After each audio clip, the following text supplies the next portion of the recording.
kai da sai kana ce mai action nan abun nan Action. Assalamu alaikum al'umman Najeriya. Kun san me zan gaya muku?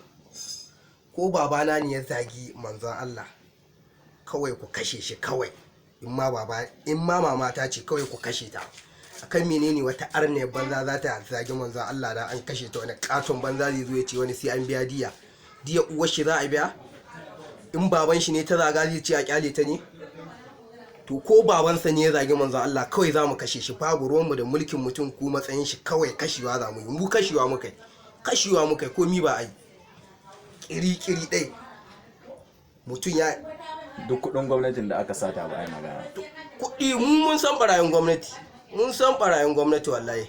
Su kuɗi ba a sata da an ka sata an kuɗi ba kashe su aka yi ba gaiku. Su kuɗi ba a ta da guda a fara kamo mana barayin Najeriya. Suna nan kuɗi tun daga dangin uwayen su, kuɗin da suka tara ba za su iya kashewa ba za su iya taimaka ma talakawa. Kai kwaɓaci manzo Allah sai mun yanki mun kashi. Kwaɓaci manzo Allah sai mun kashi wallahi. Wallahi sai mun kashi. Kashewa muka yi. Mun sakwata kashewa muka yi. Ga lambar waya nan dan uban mutum ya kama mu. Wallahi ga lambar waya na wallahi. A kama. Ana ya TV na wangana, ana ya TV. A kama ka yan A kama ni. Iya a kama ka. Katon banza. Kuma kowa na sai mun kashe shi. Ko shi na kashe shi za mu yi. Shi da kabe ndiya ko shi ya hito ya bata kashe shi za mu yi. Wallahi. Kashe shi za mu yi ko ni ba ai. Ga namba nan dan uban mutum. Kashe shi za mu yi.